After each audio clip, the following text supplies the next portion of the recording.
project. Freaky girl under the sheets. But you love when things start slowing down. I know you got me, baby.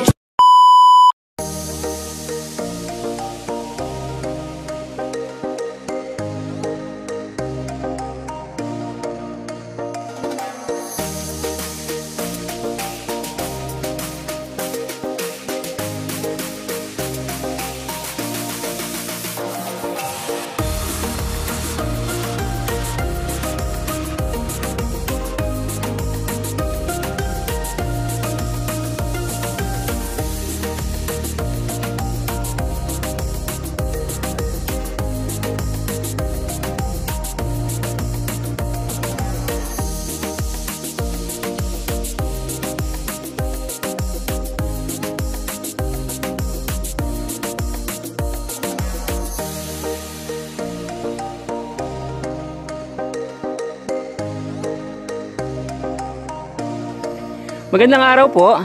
Bali, andito po tayo ngayon sa bayan ng Buena Vista, Quezon. At meron po akong bagong property na i-offer po sa inyo.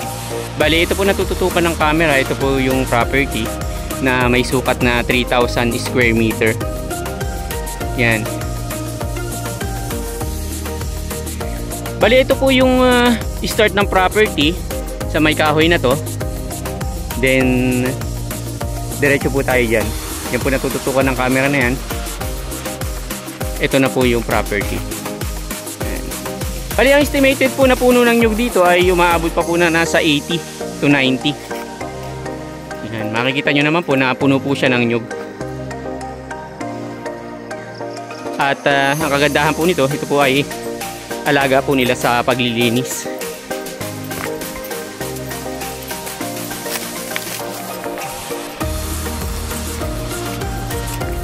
Ay, nakagandahan po ng property na to, ito po ay may frontage po sa dagat sa bandang dulo. Ayan po, at pupuntahan po natin.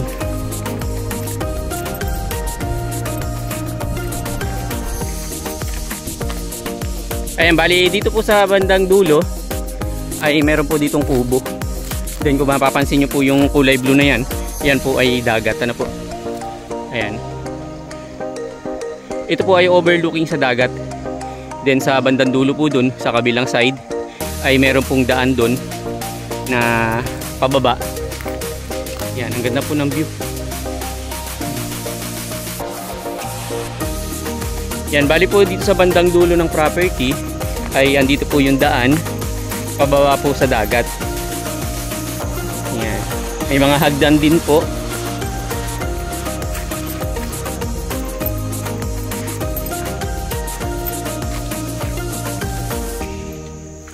Kailangan lang po kasing i-develop itong daan para mas maganda po at maayos ang pagbaba. Yan, bali andito na po tayo, malapit na po tayo sa baba, sa gilid po ng dagat. Yan.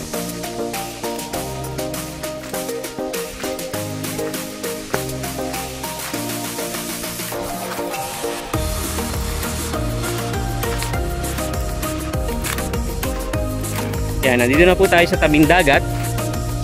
Ito po ay nasa almost 100 po ang frontage na po dito sa dagat. Kung mapapansin nyo po, marami po ditong bato na malalapad. Yan.